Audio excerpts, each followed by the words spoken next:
Ngayon, kapatid, ang isa sa tanong mo, ano pa ang magiging role ng Diyos Ama pagdating ng final judgment? Alam mo, kapatid, ganito yon. Si Kristo ay andun sa judgment seat ng Diyos no? Mamamagitan si Kristo ron. Mamamagitan siya. Yun yung sinasabi niya sa Mateo na ang magkaila sa akin sa harap ng mga tao, ipagkakaila ko rin naman siya sa harapan ng aking Ama pagdating ng paghuhukom. Ang tumanggap sa kanya, ang magpahayag sa kanya, ay ipipresenta naman niya sa Ama sa araw ng paghuhukom. Dalawa ang mangyayari ron sa araw ng paghuhukom. May magtatamo ng tagumpay, meron namang mapapahiya. Ang mga mapapahiya, yung hindi tatanggapin ni Kristo. Kumbaga si Kristo, taga-presenta sa Ama. Yun ang araw ng paghukom. Siya magpipresenta nung maliligtas, siya rin ang magpipresenta nung mga nagsigawa ng masama. Ayon. Basahin natin ang 10:33 ng Mateo. Datapwat, sino mang sa akin magkaila sa harap ng mga tao, ay ikakaila ko naman siya sa harap ng aking Ama na nasa langit. Merong araw na darating na pag ipinagkaila mo si Kristo, ayaw mo siyang tanggapin.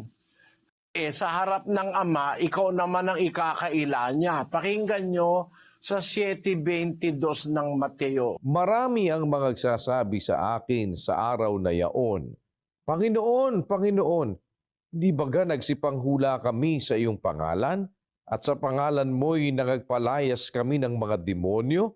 At sa pangalan mo'y nagsigawa kami ng maraming gawang makapangyarihan? At kung magkagayoy, ipahahayag ko sa kanila, kailan may hindi ko kayo nangakilala. Magsilayo kayo sa akin, kayong manggagawa ng katampalasanan. Noon, magsilayo kayo sa akin. Sa araw na yon, sa araw ng final judgment, kayong manggagawa ng katampalasanan. Ba't niya pinalalayo? Saan niya pinapapunta? Sa Mateo 25:41. Kung magkagayoy, sasabihin naman niya sa mga nasa kaliwa, magsilayo kayo sa akin, kayong mga sinumpa at pasaapoy na walang hanggan na inihanda sa dyablo at sa kanyang mga anghel. Lumayo kayo sa akin. Ano ibig sabihin nun? Pumunta kayo sa apoy na walang hanggan. Yun po, kapatid.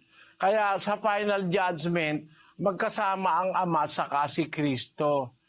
Ipinipresenta ni Kristo sa Ama yung mga kumilala sa Kanya, itinataboy naman niya sa harapan ng Ama para pumunta sa dagat-dagatang apoy yung mga hindi kumilala sa Kanya. Meron pa po kayong duda ron, kapatid na Juliana? Ngayon ko po naunawaan na ang ating Panginoon Kristo pala ang magpipresenta. Bali po, ang mangyayari po pala sa final judgment, yung Ama ang hahatol po ba? Opo.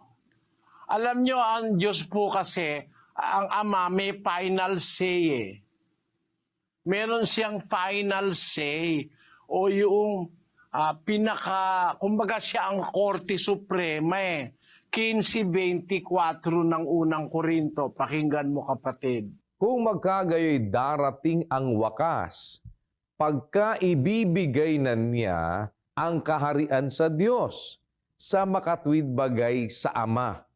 Pagkalilipulin na niya ang lahat ng paghahari at lahat ng kapamahalaan at kapangyarihan, sapagkat kinakailangang siya'y maghari hanggang mailagay niya sa ilalim ng kanyang mga talampakan ang lahat niyang mga kaaway. Ang kahuli-hulihang kaaway na lilipulin ay ang kamatayan, sapagkat kanyang pinasuko ang lahat ng mga bagay sa ilalim ng kanyang paa.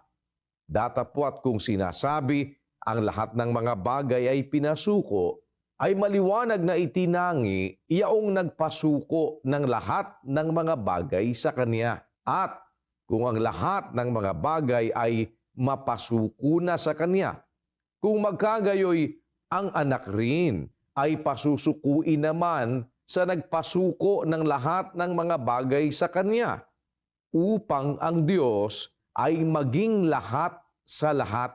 Gusto ko po pakinggan mo itong talatang ito, no?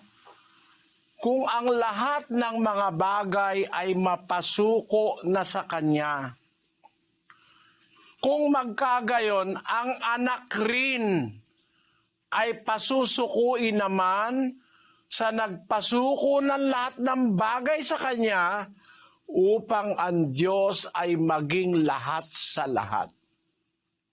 Maliwanag na pati ang anak submissive sa Ama doon sa panahon na yon ng final judgment. Kaya ang final judge ay ang Diyos. Kapatid, siya ang final judge na magdidesisyon sa lahat. Pwede siyang maawa, pwede siyang magpatawad mismo sa Judgment Day, 2:13 ng Santiago. Sapagkat ang paghuhukom ay walang awa doon sa hindi nagpakita ng awa. Ang awa ay lumuluwalhati laban sa paghuhukom. Maliwanag na maliwanag sa paghuhukom, gagamit ang Diyos ng awa. Ang paghuhukom, walang awa. Doon sa hindi nagpakita ng awa. Sa isang panahon ng buhay mo, nakita ng Diyos na naging maawain ka. Ang awa ng Diyos lumuluwalhati sa paghuhukom. Ibig sabihin, kung naawa ka, pwedeng gumamit ang Diyos ng awa sa'yo, ayun, maaari kang makaligtas sa araw ng paghuhukom. Naintindihan mo po, kapatid na Juliana? Maraming salamat po, Brother Eddie. Tunay nga po na ipinahayag ng Diyos yung tunay na pag-unawa sa gabi ito. Glory to God po. Praise God. Salamat sa Diyos, kapatid.